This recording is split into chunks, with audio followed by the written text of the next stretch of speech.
Hello दोस्तों, स्वागत है एक नई क्लासेस में। चलिए आज हम स्टार्ट करते हैं सर जी एसिम्प्टोट। ठीक है भाई मेरे, आज मैं आपको एसिम्प्टोट अनंत स्पर्शियाँ बीएससी का बता रहा हूँ। ठीक, बीएससी का आज मैं आपको एसिम्प्टोट बताऊँगा। ठीक है, जो आईएमपी सर, ये बहुत आईएमपी क्वेश्चन है आपका, जो ये हमेशा पेपर में आता है। वो कौन सा सर कि x cube plus 2x square y minus x y square minus 2y³ plus x y minus y square minus 1 = 0। Sir ये वाला क्वेश्चन बहुत आईएमपी। ठीक, इसको मैं आपको सॉल्व कराने चला हूँ। चलिए देखते हैं। तो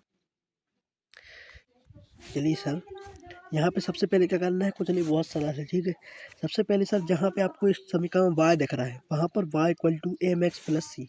ठीक है, y = mx प्लस सी, ये पुट कर दीजिए, सिंपल। ठीक, चलिए यहाँ पे देखिए सर x³ ठीक है प्लस 2x स्क्वायर y है, तो y की जगह mx प्लस सी रखा। ठीक है, फिर sir minus x y square, यहाँ पे सर वाई स्क्वायर में रख दिया। ठीक, क्यू में रख दिया मैंने। यहाँ पे सर एक्स वाई है, वाई में रख दिया। यहाँ पे फिर मैंने वाई में रखा एम एक्स प्लस सी और इक्वल टू -1 = 0। कुछ नहीं सर, बस वाई की जगह आपको एम एक्स प्लस सी रखना है। ठीक, अगले स्टेप में क्या करेंगे सर, यहाँ पे देखिए जो आपको स्क्वायर दिख रहा है, यहाँ पे देख लीजिए, एक ये है आपको स्क्वायर। ठीक, ये क्यू। सर सिंपल इसको खोल दीजिए, आपने देखा है ना, ओपन कर दीजिए स्क्वायर को, क्यू को। आपने पढ़ा है क्या होता है स्क्वायर का। तो हमने क्या किया सर, इनको वैसे ही रहने दिया। यहाँ पे आपने एक्स और यहाँ पे मैंने ऊपर कर दिया, तो यहाँ पे होगा sir M square X square plus C square plus 2mx c minus 2। अब यहाँ पे सर क्यू ओपन किया तो क्या होगा, m³ x³ plus c³ plus 3m² x square c plus 3c² mx। ठीक, यहाँ तक हो गए, जो ये मेरा सिंपल वैसे ही। ठीक, आगे देखिए, आगे सर क्या करना है। अब आपको सर x³ और एक्स स्क्वायर, जो आपके सबसे हाईएस्ट घाट है 3 और 2 है। ठीक, इनके गुणांकों को हम अलग कर लेंगे। मतलब क्या, जो हमको यहाँ पे दिया है सर, यहाँ पे हम कुछ नहीं, सिंपल है आपका कि एक्स स्क्वायर यहाँ से मैं कॉमन लूँगा। ठीक, और x³ को कॉमन लूँगा, इन दोनों को आपको कॉमन लेना है।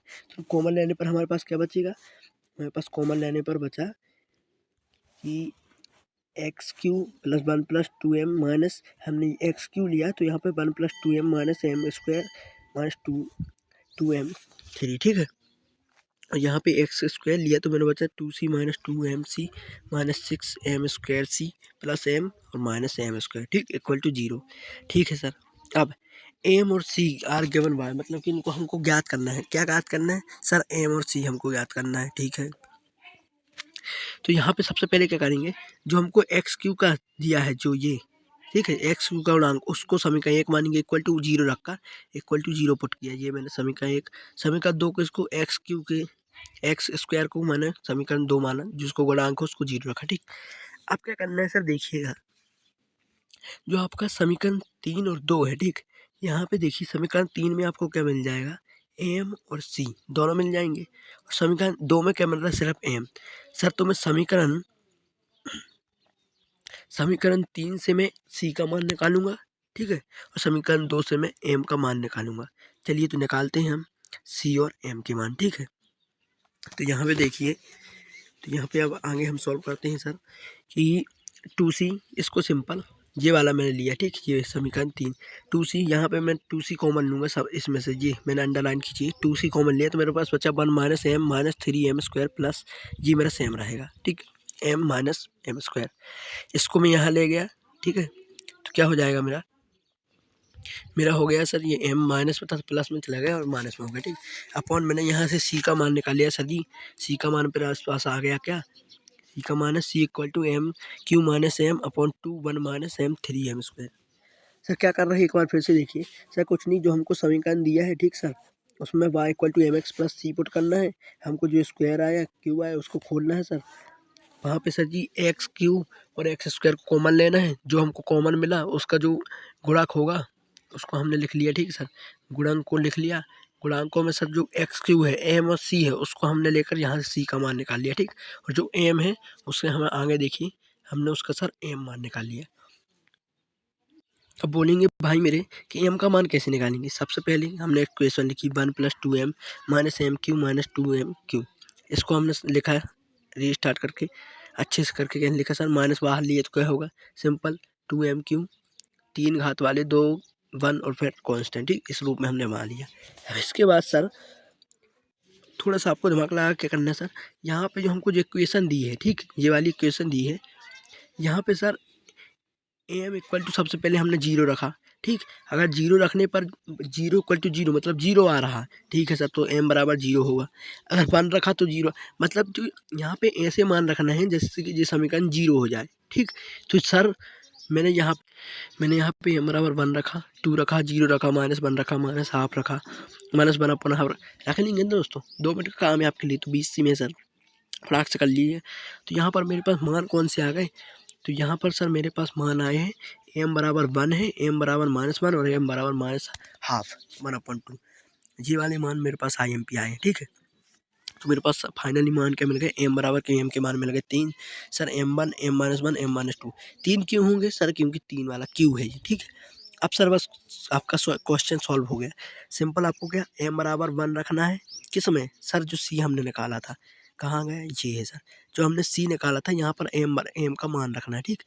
सर हमने एम का मान रखा, ठीक है, एम का मान 1 रखा तो सी का मान हमको 0 आ गया। अब आपको पता है सर, हमने पढ़ा है आगे y equal to mx plus C, ये होता है, ठीक है, अनंत स्पर्शी होगा।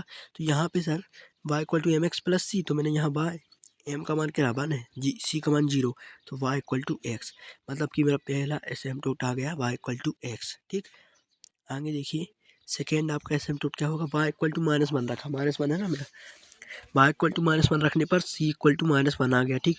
यहाँ पे c इक्वल टू -1 आ गया, तो मेरा क्या होगा y equal to mx plus C, यहाँ पे मान रखा तो y equal to -x minus C, ये आ गया सिंपल, ठीक। थर्ड क्या है, y इक्वल टू -1 अपॉन, ठीक, -1/2 रखा मैंने, तो c का मान मेरा क्या आएगा, +1/2, c इक्वल टू +1/2 रख देते हैं ना, c के साथ रख देते हैं सिंपल। m का मान मैंने क्या रख के बता दे रहा हूँ, ठीक है, स्क्वायर, ठीक, -1/2, यहाँ पे सर -/2 1 माइनस एम का मान 1/2 3 -1/2, सॉल्व करने पर सर मेरा कितना आया, c प्लस का 1/2, ठीक है। तो अब सिंपल यहाँ पे क्या आ गया कि y equal to mx plus C, यहाँ पे मैंने मान रखा, तो y equal to -½ x plus 1/2, इसको सॉल्व करके आप इतना भी छोड़ सकते हैं, या इसको सॉल्व करके क्या हो जाएगा, 2y plus x equal to 1, ये दो को हमने यहाँ लिखा है, ठीक है, 2y प्लस x इक्वल 1, तो मेरे मतलब कि 3 एसिम्पटोट मिल गए, ठीक है, 1 2 और ये 3, ठीक है दोस्तों। यहाँ पे देख लीजिए पूरा क्वेश्चन 1 नंबर सॉल्व करा है, IMP क्वेश्चन हमेशा आता है पेपर में, ठीक है। हमारे चैनल में नए, चैनल को सब्सक्राइब करें, वीडियो को ज़्यादा से ज़्यादा शेयर करें, मिलते हैं अगली वीडियो में, थैंक यू।